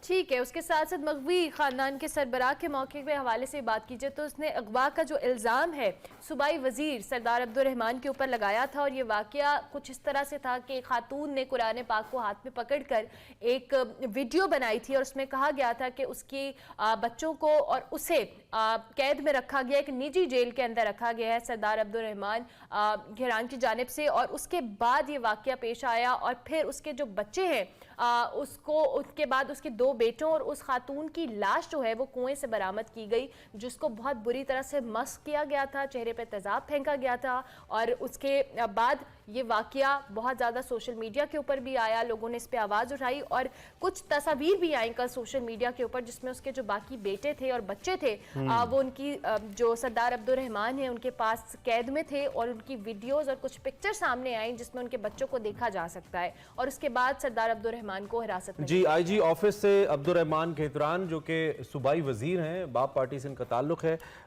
उनको हिरासत में भी ले लिया गया। लेकिन जो दिलचस्प सूरत हाल उस वक्त सामने आई है जब कल उनके बड़े बेटे इनाम, जिनका नाम है, जिनके बारे में अब्दुर्रहमान घेतरान ने मौक़िफ़ इख्तियार किया था कि बेसिकली पूरी जो साजिश है ये मेरे बेटे ने प्लान की है और वो कबीले का सरदार बनना चाहता है और सियासत में आना चाहता है। कल एक निजी टेलीविज़न चैनल पे उनके बेटे ने जब गुफ्तगू की तो उन्होंने कहा कि मेरा ऐसा कोई इरादा नहीं है। उसके साथ साथ उन्होंने कुछ सबूतों के साथ वीडियोज़ और पिक्चर्स वो सोशल मीडिया पर भी जारी की और उस चैनल के ज़रिए भी और दीगर चैनल्स मीडिया के ज़रिए भी जारी की, जिसमें कुछ उन सभी बच्चों को उन तस्वीर के अक़ब में देखा जा सकता है जो मुबैना तौर पर इसी ख़ानदान के बच्चे हैं, जिनके बारे में ये ख्याल किया जा रहा है कि इसको अब्दुर्रहमान घेतरान ने अपनी निजी जेल में कैद कर रखा था। ताज़ा तरीन जो बाजियाबियाँ हैं, इससे केस नया रुख इख्तियार कर गया है। अब देखते हैं कि पुलिस इसमें अपना क्या किरदार अदा करती है और क्या ये जो 3 लाशें हैं इसके कातलों को करार वाकई सज़ा दी जाती है या नहीं।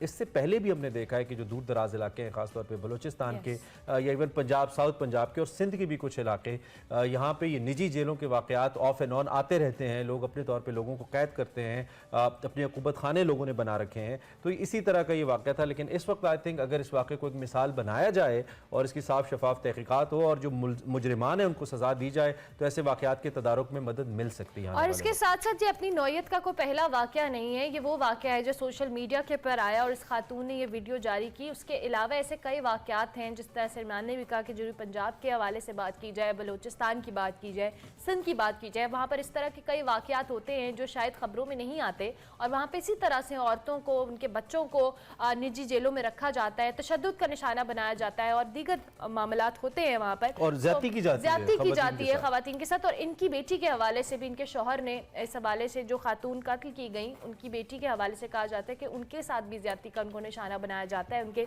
शौहर ने मौक़िफ़ इख्तियार किया और उसके बाद अब जो बाजियाबी का मामला है, जिस तरह से इमरान ने कहा कि एक नया रुख आया और ऐसे केसेस को एक एग्जाम्पल बनाना चाहिए, सजा देकर टेस्ट बनाना चाहिए, सजा देकर एग्जाम्पल बनानी चाहिए ताकि आइंदा फ्यूचर में इस तरह के वाक़यात ना हो। और बलूचिस्तान जैसे इलाकों में जहाँ पे ख़वातीन की रसाई उस तरह से नहीं है, वो अपनी आवाज़ को उस तरह से बुलंद नहीं कर सकती, उनके साथ इस तरह के वाक़यात होना इंतहाई अफसोसनाक है। बिल्कुल जी, मगवी ख़ानदान के जो सरबराह हैं उन्होंने अगवा का इल्ज़ाम सरदार अब्दुर्रहमान घेतरान पर लगाया था।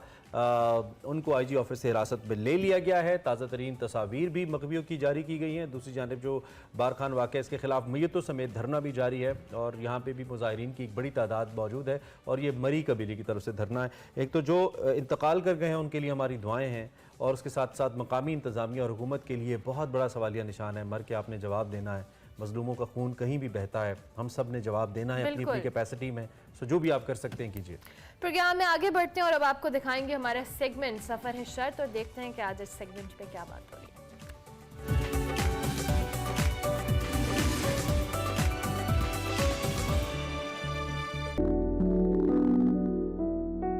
उछाली से अम गांव का सफर बहुत खूबसूरत है। वादी सून का हुस्न यहाँ जोरों पर नजर आता है। अम मंदिर या गांव के हवाले से कहीं कोई मालूमाती तख्ती या संग मील देखने में नहीं आता। आबादी बहुत कम है और वादी सून का ये हिस्सा अपने फितरी हुस्न के हवाले से बचा हुआ है।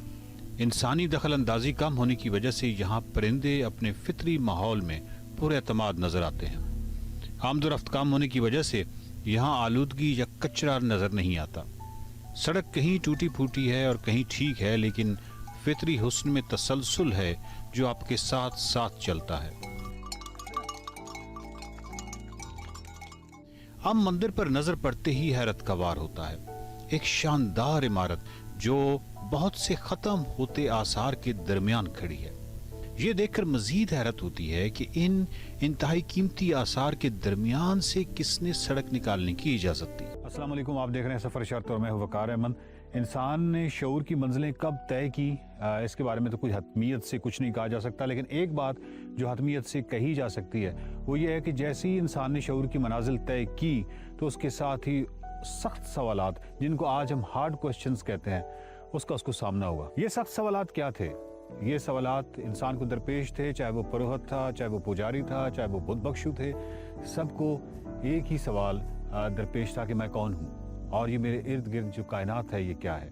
अवेयरनेस की सलाहियत जब इंसान ने हासिल की तो इन्हीं सवालात को उसको सामना हुआ।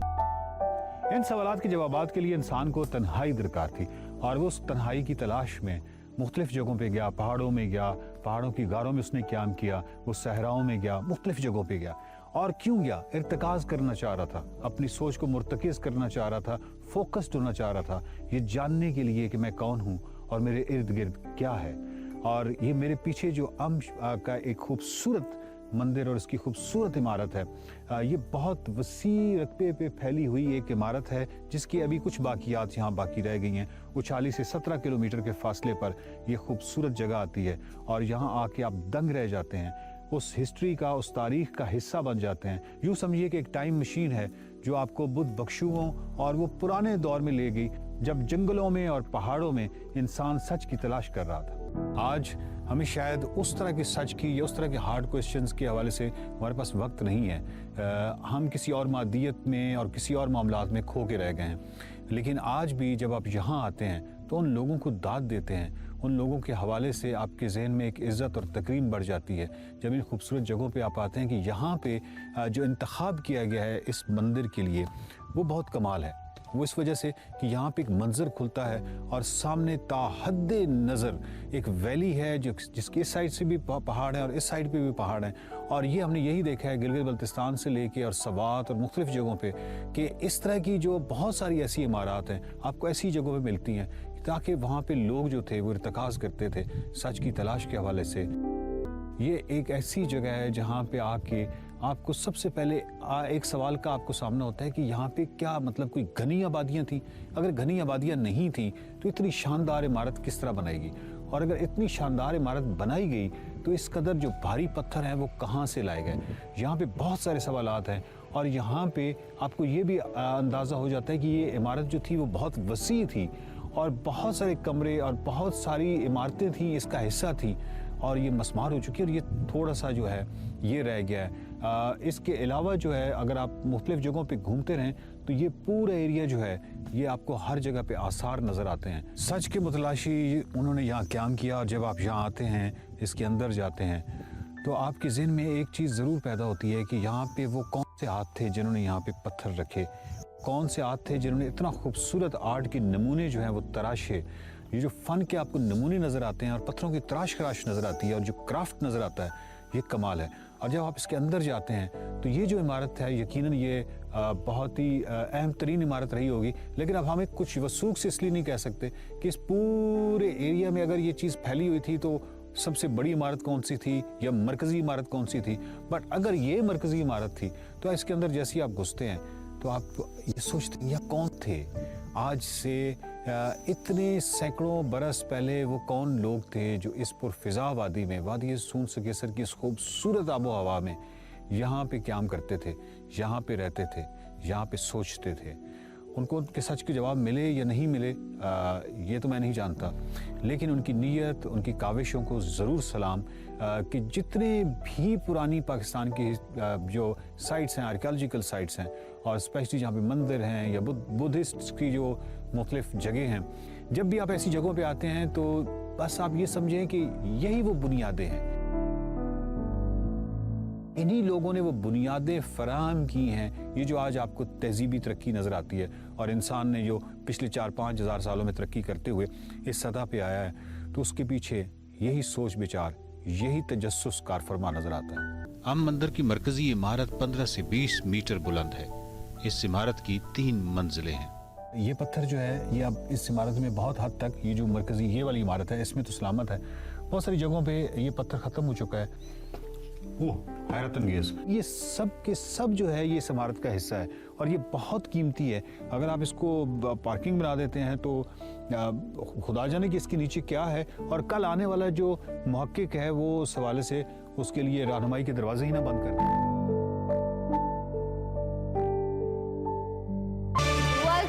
एक्सप्रेसो ब्रेक के बाद वापस आ चुके हैं। वैसे भी हम बात कर रहे थे और हम रोज ही बात करते हैं कि अपनी गाड़ी हर किसी का ख्वाब होता है, और अब तो ऐसे लग रहा है कि ये ख्वाब ही है। अपनी गाड़ी महज एक ख्वाब बनकर रह गई है। हमारी जो कह रहे हैं ना, रेंज से बाहर हो गई है। मिनी बजट हो, टैक्स मराद के खात्मे से गाड़ियों की जो कीमतें हैं वो आसमान से भी आगे कई बातें कर रही हैं। महंगा फ्यूल है, उसके अलावा रुपए की बेकदरी है, टैक्सेस की भरमार है, शरह सूद है, फिर गाड़ियों की फ़रोख्त में बड़ी हद तक कमी कर दी है। और गुज़िश्ता माली निस्बत अगर बात की जाए तो नई गाड़ियों की फ़रोख्त में भी बड़ी कमी हुई है। पुरानी गाड़ियाँ भी, अब अगर बात करें, जो नॉर्मल गाड़ी थी जो एक आम बंदा अफोर्ड कर सकता था, वो भी अब सिर्फ देखने की हद तक है।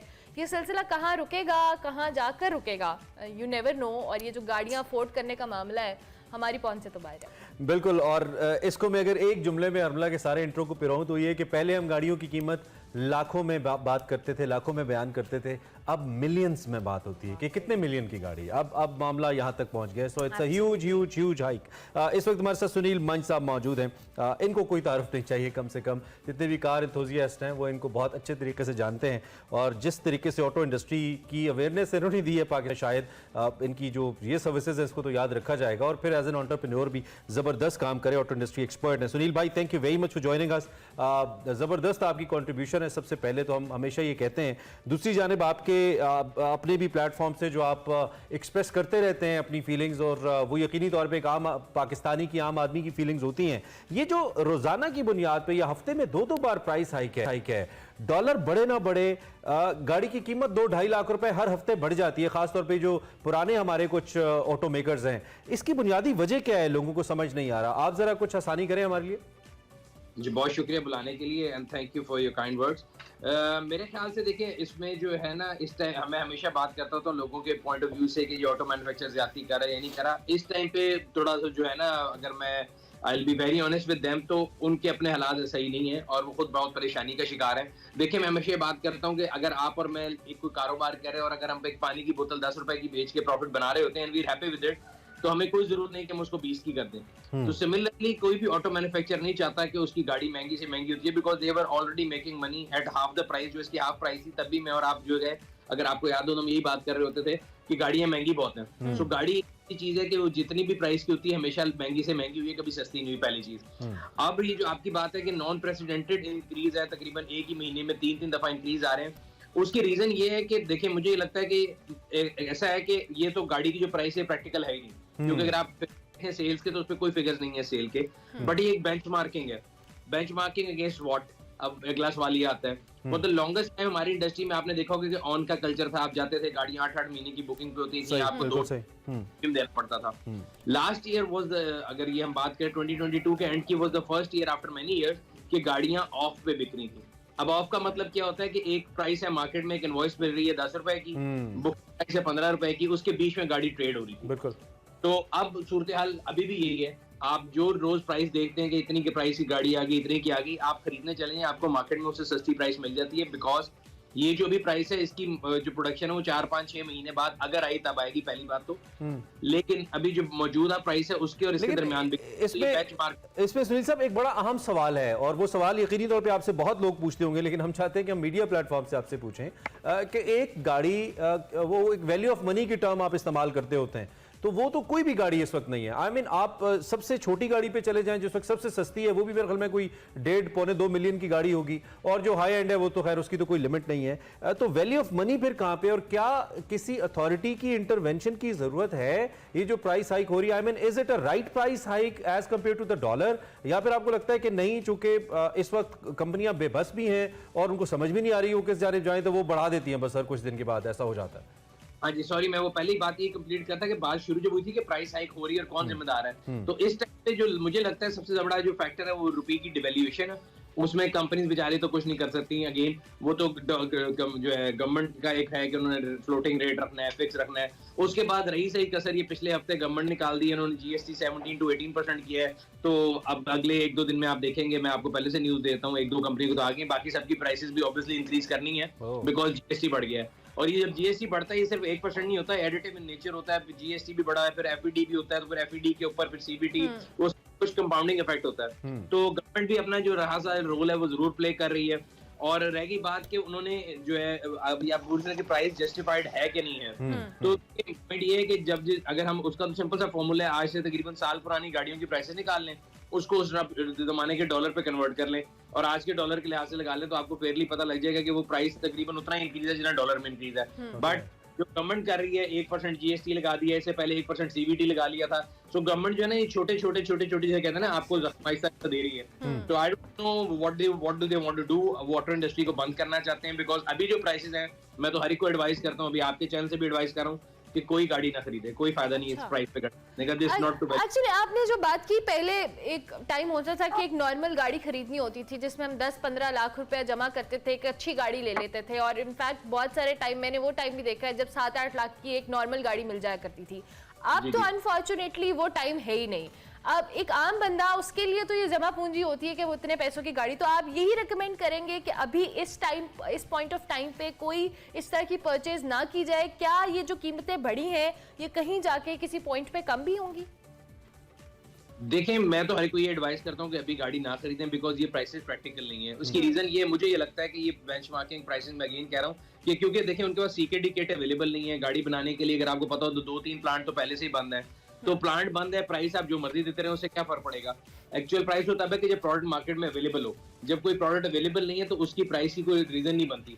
तो अभी तो नहीं समझ आता कि जिस प्राइस के ऊपर गाड़ियां खड़ी हैं, इस प्राइस पे गाड़ी लेनी चाहिए। At the same time use market में, मैं कहूंगा यूज मार्केट में भी जो लोग गाड़ियां बेच रहे हैं उनकी भी तबीयत खराब है और वो ऐसी प्राइसेस मांग रहे होते हैं जो कि अगर नई गाड़ी 4 लाख महंगी होती है, पुरानी को 4 लाख बढ़ा देते हैं। अच्छा, एक आपने बात की कि जो आपके ओबियसली खदशात भी हैं और शायद आपके तहफ़्फ़ुज़ात भी हैं कि पता नहीं गवर्नमेंट ऑटो इंडस्ट्री को बंद करना चाहती है क्या, जिस तरह के इक़दाम कर रही है। आपकी बात हमें समझ भी आती है जिस तरह की चीज़ें इस वक्त हो रही हैं। तो सोल्यूशन क्या है? आई मीन आपका इंटरेक्शन आवाम से भी रहता है अपने प्लेटफॉर्म के थ्रू, और आपका इंटरेक्शन जो ऑटो मैन्युफैक्चरर्स हैं इनके साथ भी रहता है। तो इसका कोई सोल्यूशन है? कोई बीच की राह निकल सकती है? क्योंकि डॉलर तो ऐसे ही एक फ्री फ्लाइट है डॉलर की, तो क्या कोई रास्ता, कोई हल भी है इसका जो ऑटो मैन्युफैक्चरर्स देते हैं, या जो बायर्स हैं वो देते हैं, या आप जैसे जो एक्सपर्ट्स हैं वो देते हैं? तो देखें, अभी जो मैं आपको कह रहा हूँ ना, वो उन्होंने प्राइस इसलिए निकाली हुई कि उनके पास माल बनाने के लिए सीकेडी किट ही नहीं है, तो उन्होंने कहा ठीक है प्लांट बंद है, जो मर्जी प्राइस निकालते रहो। तो सबसे पहले तो गवर्नमेंट को ये चाहिए कि जो उनके एलसीज का इशू चल रहा है, जो सीकेडी किट पोर्ट पे रुकी हुई है, उनको रिलीज किया जाए। क्योंकि हमें नजर आता है कि 13 मैन्युफैक्चरर्स हैं। देखें, 13 मैन्युफैक्चरर जो है उनका पाकिस्तान में शायद इतना हाई स्टेक ना हो, लेकिन इन मैन्युफैक्चरर के पीछे पूरी एक वेंडर इंडस्ट्री है। 8000 से ज्यादा वेंडर है जो काम करता है, और उन सारी वेंडर इंडस्ट्री को पहले आप एक डेड इंडस्ट्री बनाएंगे, फिर आप एक जो है ना, जो कहते हैं ना, सिक इंडस्ट्री बना के फिर उसको रिवाइव करना बहुत मुश्किल हो जाएगा। और अगर ऑब्वियसली इनके पास किट्स नहीं होंगी तो अभी 2 बंद हुए, फिर 4 बंद होंगे, और ऐसा ऐसा वो सारे बंद होते रहे, तो it will cause lot of unemployment और एक इंडस्ट्री को दोबारा। अच्छा सुनील भाई, एक बड़ा इंपॉर्टेंट सवाल है और वो डिस्कस करना बहुत जरूरी है। पाकिस्तान में माना कि हाई एंड जो गाड़ियां हैं इनकी बहुत बड़ी मार्केट है। आमीन अशराफिया की एक बहुत बड़ी तादाद है जो कि हाई एंड गाड़ियां खरीद सकती है, जो कि करोड़ों में हो या फिर मिलियंस के अंदर हो। लेकिन उससे कहीं बड़ी तादाद, उससे कई गुना बड़ी तादाद उन लोगों की है जो कि लो एंड गाड़ियों के इस्तेमाल करने वाले हैं, कम कीमत गाड़ियां खरीदना चाहते हैं। लेकिन जितनी बड़ी तादाद है उतनी ही कम उनके पास चॉइस है छोटी गाड़ियां खरीदने की। इसकी बुनियादी वजह क्या, और क्या ये नुक्ता कभी आपने ऑटो मैन्युफैक्चरर्स के सामने रखा है कि उस क्लास को ज्यादा केटर करे rather than seeing the class जो कि 5 या 4% है पाकिस्तान की, लेकिन उनके बजट ज्यादा है?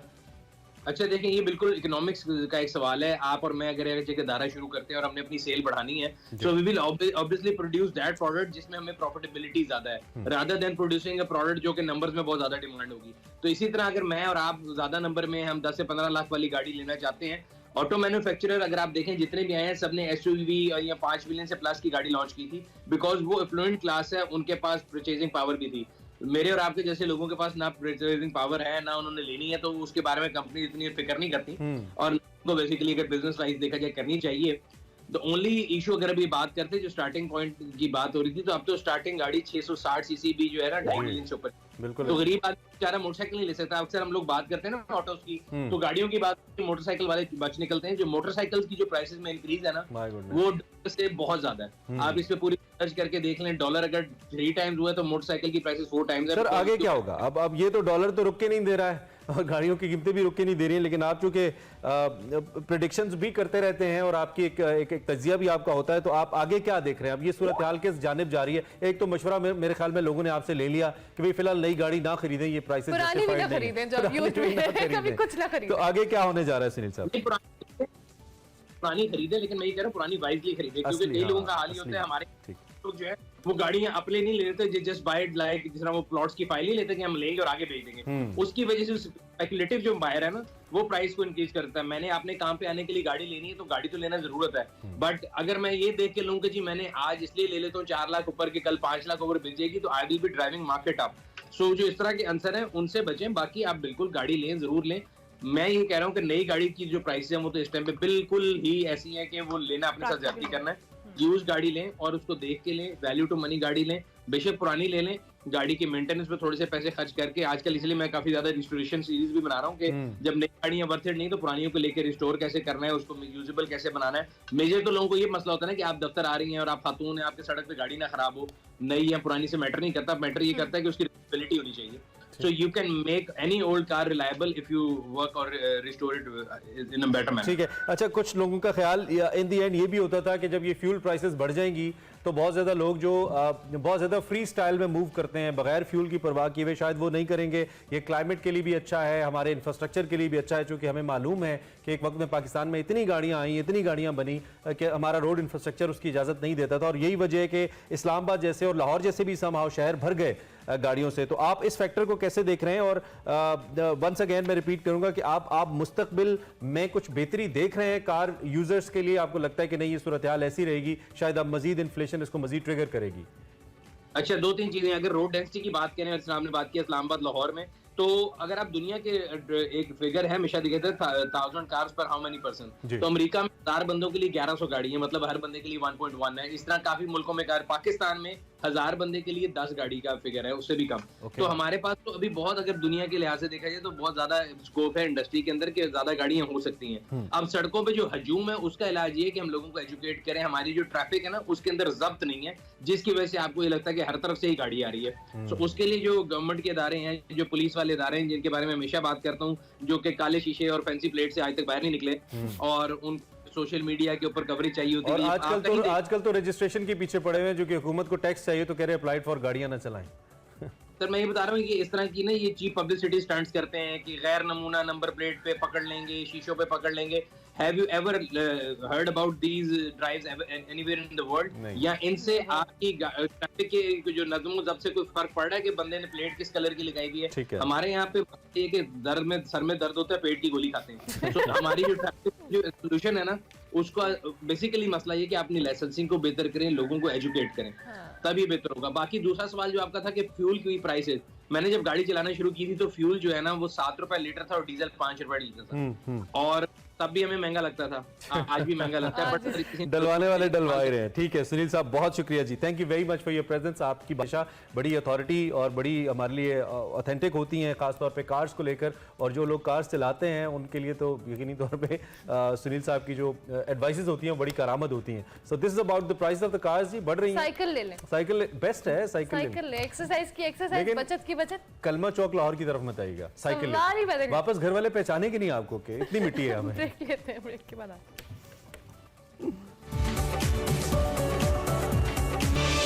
Welcome back back to Expresso. Break के बाद वापस आ गए हैं। पॉलिटिक्स की बात कर ली, स्पोर्ट्स की बात कर ली, अब हम स्किन गाड़ियों की बात करेंगे। हाँ, गाड़ियों की भी। अब हम स्किन की बात करेंगे। बहुत ज़रूरी है, बदल रहा है मौसम, ऐसे मौसम के अंदर बहुत सारे मसाइल भी होते हैं, लेकिन उसके साथ साथ कुछ ऐसी चीज़ें हैं एंटी एजिंग को लेकर, कुछ मिसकंसेप्शंस हैं, उसको आज हम क्लियर करेंगे। और फिर एक जो ब्राइट स्किन है, हेल्दी स्किन है, और एक जो गोरा होना है, ये वाला भी एक मामला है। सो आज हमने इन मिथ्स को डिस्कस करना है कि ब्राइटनिंग और जो अच्छा ग्लो है आपकी स्किन के लिए वो कितना जरूरी है। 15 मिनट में कैसे आप गोरे हो सकते हैं।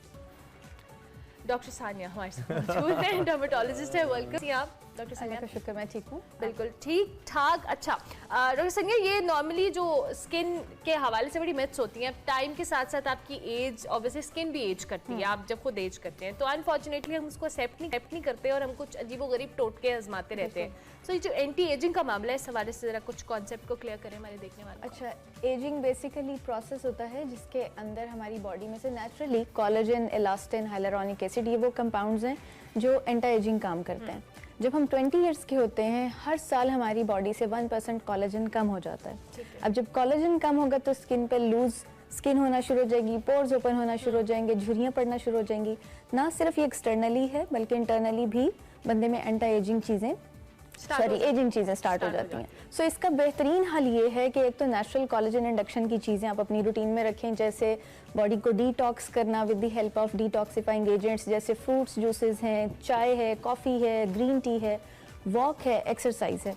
पानी का इस्तेमाल ज़्यादा रखें। तमाम चीज़ें आपको डिटॉक्स करती हैं जो अल्टीमेटली एंटी एजिंग का काम करती हैं। ठीक है, लेकिन एक मिसकंसेप्शन है कि लोग एंटी एजिंग ट्रीटमेंट्स को प्रेफर नहीं करते। दे वेट कि हमें जब 40-50 साल के बाद जाके जब हमारे चेहरे पे झुर्रियाँ बहुत ज़्यादा पड़ जाएं तब जाके लोग कहते हैं। अब तो खैर थोड़ी अवेयरनेस आ गई है मीडिया की वजह से, अदरवाइज पहले ये होता था कि काफ़ी लेट लोग अप्रोच करते थे। तो इसमें ये सबसे पहले मैं यहाँ पे कहूँगी, हर बंदे के लिए ज़रूरी नहीं है कि वो 20 साल पे ही जाके अपनी एंटी एजिंग ट्रीटमेंट स्टार्ट कर दे। दे कैन स्टार्ट जब उनको लगे कि मेरे एक्सप्रेशंस बहुत ज़्यादा आते हैं। जैसे बोटॉक्स एक बड़ा कॉमन ट्रीटमेंट है। 20 साल के होते ही थोड़ी बहुत चीज़ें आप अपनी रूटीन में, स्किन केयर में ऐड करना शुरू कर दें ताकि आपको लेटर लाइफ में ज़्यादा प्रोसीजर्स, ज़्यादा चीज़ें इस्तेमाल ना करनी पड़े। अच्छा डॉक्टर सिंह, नॉर्मली लोग वक्त से पहले कुछ बहुत ज़्यादा भी ट्रीटमेंट्स करा लेते हैं, क्योंकि ये भी बड़ा नुकसान होता है। समटाइम्स हम ज़रूरी चीज़ें छोड़ के तो हम अपनी जो फीचर्स हैं उनको एनहांस करने पे लग जाते हैं, लेकिन पीपल रियली डोंट नो कि इसको टाइम के साथ साथ वो जो आप डेंटिंग पेंटिंग कराते हैं उसकी मेंटेनेंस भी करनी पड़ती है। तो normally people are not aware about it. So how do you suggest? मैं हमेशा पेशेंट्स को कहती हूँ अपने फीचर्स को नेचुरली बेहतर करें, चेंज ना कराएं। क्योंकि जब आप चेंज करवाएंगे, एक स्ट्रक्चर आप चेंज कराएंगे फेस का, जैसे फिलर से लोग करते हैं, डॉक्टर्स हम लोग करते हैं, जिन लोगों की डिमांड होती है, बट मेरी प्रेफरेंस ये होती है कि लोग ऐसा ना करें। क्योंकि जब आप स्ट्रक्चर चेंज कराएंगे तो कुछ ना कुछ नेचुरल तौर पे आपके डैमेज आना शुरू हो जाता है, और ज़्यादा करना पड़ता है। यस, लेकिन अगर आप नेचुरल वेज में रहते हुए करें, एक लिमिट में रहते हुए करें, तो फिर इसका साइड इफेक्ट नहीं है। कुछ अंडर आई लाइंस होती हैं, फाइन लाइंस हैं, कुछ ऐसी चीजें हैं जो फिलर्स के साथ लोग ठीक कराते हैं। डू यू रियली सजेस्ट कि ये इस तरह होनी चाहिए, या स्किन के रूटीन आप कितनी अच्छी होनी चाहिए कि आप उससे इसको केटर करें? बिल्कुल, मैंने जैसे शुरू में कहा कि एजिंग प्रोसेस है, उसको हम रोक नहीं सकते, इट्स एन ऑनगोइंग प्रोसेस। तो उसके अंदर हमें एक चीज़ ये करनी होती है कि हम उस चीज़ को थोड़ा सा स्लो डाउन कर दें। स्लो डाउन कैसे कर सकते हैं? हम कोलेजन लिक्विड ड्रिंक्स ले सकते हैं अपनी रूटीन में, अपनी डाइट को हेल्दी कर सकते हैं, अपना लाइफस्टाइल हेल्दी कर सकते हैं। अंडर एरिया की अगर आप बात कर रही हैं तो अंडर एरिया के ऊपर एक फैट का पॉकेट होता है जो टाइम के साथ साथ ख़त्म हो जाता है। सो इसके दो तरीके बेहतरीन होते हैं। एक तो ये कि आपकी नेचुरल फैट बॉडी से लेके फैट ग्राफ्ट कर दी जाती है, दूसरा तरीका फिलर्स का है। अच्छा, अब यहाँ पे मैं फिलर्स का थोड़ा क्लियर करती चलूँ, क्योंकि मुझे कई लोगों के फिलर्स ठीक करने पड़ते हैं जो ओवर फिलिंग करके ख़राब हो गए होते हैं। लोग ये चीज़ इसलिए कराते हैं कि कई लोगों को डार्क सर्कल, फाइन लाइंस का इशू आ रहा होता है, तो जब वो फिलर कराते हैं इम्प्रूवमेंट की बजाय और ख़राब हो जाता है। सो ये ओवर फिलिंग का साइन है, मैल प्रैक्टिस का साइन है। ये चीज़ें वो हैं जो गलत तरीके से की जा रही हैं, जो डैमेज देती हैं। तो इसके अंदर हमेशा मैं पेशेंट्स को कहती हूँ कि एक नेचुरल वे में रहते हुए जब आप करेक्ट कराएंगे, उनको कोई कॉम्प्लिकेशन नहीं आती। अच्छा, ये जो आप डर्मेटोलॉजिस्ट हैं, मुख्तलिफ लोग हैं स्किन केयर का काम करने वाले, इनको कैसे हमको इनकी क्वालिटी कैसे हम एनालाइज करें? I mean if I am going to someone, जैसे कि आपने कहा कि कुछ लोग खराब करा के आ जाते हैं, ये कुछ लोग नहीं, इनकी तादाद बहुत ज़्यादा, खराबियों की तादाद हमने बहुत देखी। तो how to analyse? I mean क्या वर्ड ऑफ माउथ सुन के ही, जैसे कि लोग जानते हैं, या बड़े बड़े इश्तहार देख के जाएं, या कैसे करें, हाउ टू? एक डॉक्टर अगर अच्छा काम कर रहा है अच्छी क्वालिफिकेशन के साथ, जिसकी भी क्वालिफिकेशन अच्छी होगी वो कभी भी गलत काम नहीं करता, जो मैंने अपनी प्रैक्टिस में देखी हैं चीज़ें। अब एक्चुअली ट्रेंड एस्थेटिक्स का इतना ज्यादा आ गया कि मिसकंसेप्शन और मेल प्रैक्टिस बहुत बढ़ गई है, और एड्स देख के मशीन्स रख के बैठे हुए हैं, वो आपके एस्थेटिक ट्रीटमेंट्स करते हैं। बिल्कुल, लेकिन ये मेडिकेटेड चूंकि ट्रीटमेंट्स हैं, ये सैलून्स के नहीं हैं। आपको अगर चेक करना है, आप डॉक्टर की क्वालिफिकेशन चेक करें, वो कितना क्वालिफाइड है, उसका नंबर ऑफ पेशेंट्स कितना है, उसकी डिग्रीज क्या हैं, वो क्या कर रहा है और उसको एक्सपीरियंस कितना है। क्योंकि अनफॉर्चुनेटली इसी वजह से हम लोगों ने इंटरनेशनल कोलैबोरेशन के साथ अब एक अपना ट्रेनिंग वर्कशॉप स्टार्ट की है इन्हीं चीज़ों के लिए कि हम अच्छी चीज़ प्रोड्यूस कर सकें। बिकॉज हर जगह के ऊपर डॉक्टर्स को सिखाया जा रहा है, कई तो उनमें से डॉक्टर्स भी नहीं हैं and they are performing such procedures. तो इस तरह की चीज़ों के अंदर हमें थोड़ा सा केयरफुल चलना चाहिए। इंटरनेट के ऊपर हर चीज़ अवेलेबल होती है। वेरी कॉमन क्वेश्चन, बट मैं हर जो आप की तरह के लोग जो जिल्द के अमराज को देखते हैं या फिर ब्यूटी एंड स्किन केयर को देखते हैं, मैं पूछता हूँ ये जो ब्यूटी क्रीम्स होती हैं, राइट, आपसे कॉमन क्वेश्चन पूछा जाता है। अच्छा, इसके पूछने का भी एक मकसद है, बिकॉज जब भी आप थोड़े ऐसे इलाकों में चले जाए ना, यहाँ पे बहुत ज्यादा वेल ऑफ लोग नहीं रहते, वहाँ पे इनकी सेल बहुत ज्यादा है, इनका इस्तेमाल बहुत ज्यादा खवातीन करती हैं। का मिक्सचर लगाइए और गोरे हो जाए। हाँ, मोहल्लों के अंदर, और ऑब्वियसली ज्यादा तादाद वही है। आई मीन ये तो बहुत कम लोग हैं ना जो महंगे ट्रीटमेंट्स अफोर्ड कर सकते हैं। व्हाट अबाउट दैट, उनके बारे में क्या कहेंगी आप, और उनको क्या कहेंगी आप? उनको मैं हमेशा ये कहती हूँ कि वाइटनिंग या स्किन लाइटनिंग की तरफ कभी ना जाएं, एक नेचुरल ग्लो की तरफ जाएं। अपनी स्किन को, अपनी बॉडी को नेचुरल चीज़ों से डिटॉक्स करें ताकि आपकी बॉडी नेचुरल ग्लो इमिट करे। आप अगर अच्छा खाएंगे, अच्छा लाइफस्टाइल रखेंगे तो आपकी स्किन के ऊपर नजर आएगा। अच्छा प्रोफेसर, ये जो ग्लो वाली नेचुरल ग्लो वाली बात है, इसको मजीद एलैबोरेट कीजिएगा। नॉर्मली स्किन ब्राइटनिंग और नेचुरल ग्लो और हेल्दी स्किन में बड़ा फर्क होता है कि आपने एक स्किन को गोरा करना है और एक आपका हेल्दी ग्लो आए, आपकी स्किन अच्छी लगे। इसमें ज़रा डिफरेंस समझाएं और इसको अचीव करना कितना आसान है ये भी बताएं। जो ब्राइटनिंग बेसिकली इसको हम वाइटनिंग, ब्राइटनिंग, लाइटनिंग जो भी कह लें, इसके अंदर बेसिकली मेलानिन की प्रोडक्शन को जब हम कम करते हैं तो कलर टोन लाइटर होना शुरू हो जाता है। ये नुकसानदेह भी हो सकता है अगर आप बहुत ज़्यादा, जैसे बहुत से लोग क्रेजी हो जाते हैं कि मुझे बहुत फेयर होना है, फिर मुझे उनको समझाना पड़ता है कि आपकी सेहत के लिए नुकसानदेह है, इस तरीके की चीज़ पे आप मत जाएं। और अल्लाह का शुक्र है बहुत से लोग मेरी बात को अंडरस्टैंड करते हुए मेरी उस रिजीम को, मेरी प्रिस्क्रिप्शन को फॉलो करते हैं। और जो नेचुरल ग्लो की अगर हम बात करें तो ये वो चीज़ है जो एक आपकी बॉडी में जब कोई भी टॉक्सिन्स बन रहे होंगे तो आपका कलर टोन डल होना शुरू हो जाता है। आपने देखा होगा हेपेटाइटिस के पेशेंट या कैंसर के पेशेंट्स के कलर डल हो जाते हैं क्योंकि इनकी बॉडी में जहरीला मादा बहुत ज़्यादा बन रहा होता है। जब अपनी बॉडी को आप डिटॉक्स करेंगे इन तमाम चीज़ों से जो मैंने शुरू में बोली, तो नेचुरल तौर पर आपका कलर टोन लाइटर होगा जो विद इन नॉर्मल रेंज होगा और जो आपके लिए सेफ होगा। एक मेल्स के हवाले से भी उनकी रिप्रेजेंटेशन करते हुए क्योंकि उनका जो मेटाबॉलिज्म है वो फ़र्क है, उनका डाइजेस्टिव सिस्टम फ़र्क है, उनकी बॉडी की एक्टिविटी फ़र्क है, उनका एक्सपोजर फ़र्क है स्किन का, वो ख़वातीन का वो नहीं है। तो क्या इश्यूज सेम है मेल और फीमेल स्किन के, या इश्यूज भी फ़र्क हैं और उनका सोल्यूशन? इश्यूज अब मोर और लेस सेम है बिकॉज मेल में भी फेयरनेस की तरफ जाने के जो कॉन्सेप्ट्स हैं ज़्यादा होते चले जा रहे हैं। क्रीम्स के साथ, साइड इफेक्ट्स के साथ लोग बहुत ज़्यादा आते हैं। Male female ratio almost same हो चुकी है। तो इसमें एक तो सबसे इंपॉर्टेंट चीज़ अपनी नेचुरल डाइट और ये तमाम चीज़ें जो हम डिस्कस कर रहे हैं, इसके साथ साथ मॉइस्चराइज़र, सन ब्लॉक का इस्तेमाल रखें आप अपनी रूटीन में, क्योंकि ये आपको प्रोटेक्शन देती हैं। जो भी बेहतरी आपकी आ रही है उसको प्रोटेक्ट रखेंगी, स्किन मॉइस्चराइज होगी तो आपकी स्किन नेचुरली ही रिपेयर होती रहेगी। गर्मियों में यस डेफिनेटली थोड़ा ज्यादा होता है, लेकिन अगर आप नोट करें विंटर्स में लोग धूप में ज्यादा बैठते हैं और जैसे एक मजाक भी लोग करते हैं कि कीनो खा रहे हैं धूप में बैठ के, तो ये चीजें आपका कलर और डल कर देती हैं। तो जब भी आपका लाइट का एक्सपोजर होगा, धूप का एक्सपोजर होगा, तो ये चीजें हीट के से अच्छा, आपको ये जो आपने खुद बोला कि समर्स में होता है कि जी पसीना आ रहा है, गर्मी है तो मॉइस्चराइज क्यों करना है। नॉर्मली पीपल थिंक दैट, ये लोगों की प्रैक्टिस होती है। सर्दियों में तो ड्राइनेस फील होती है तो कर लेते हैं। मॉइस्चराइजिंग गर्मियों में भी जरूरी है, ये भी बिल्कुल।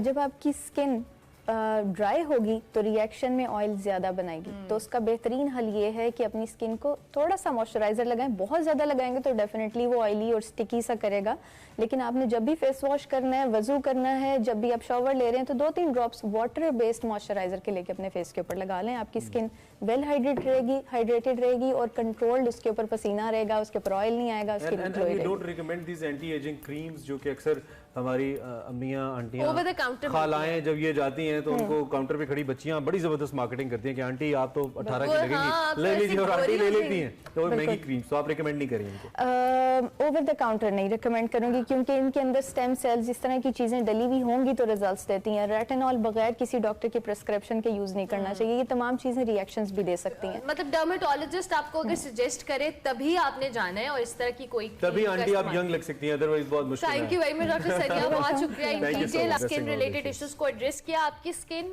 बहुत कीमती है, प्लीज ओवर द काउंटर क्रीमें लगा के गोरा होने की कोशिश ना करें और नॉर्मल 15 मिनट में तो बिल्कुल नहीं हो सकता, बिल्कुल नहीं हो सकते गोरे। पूरी जिंदगी भी लगा ले नहीं गोरे, आपकी जो अल्लाह ने स्किन दी है उसमें खुश रहें, गुजारा करें, खुश रहें, ब्रेक ले लें।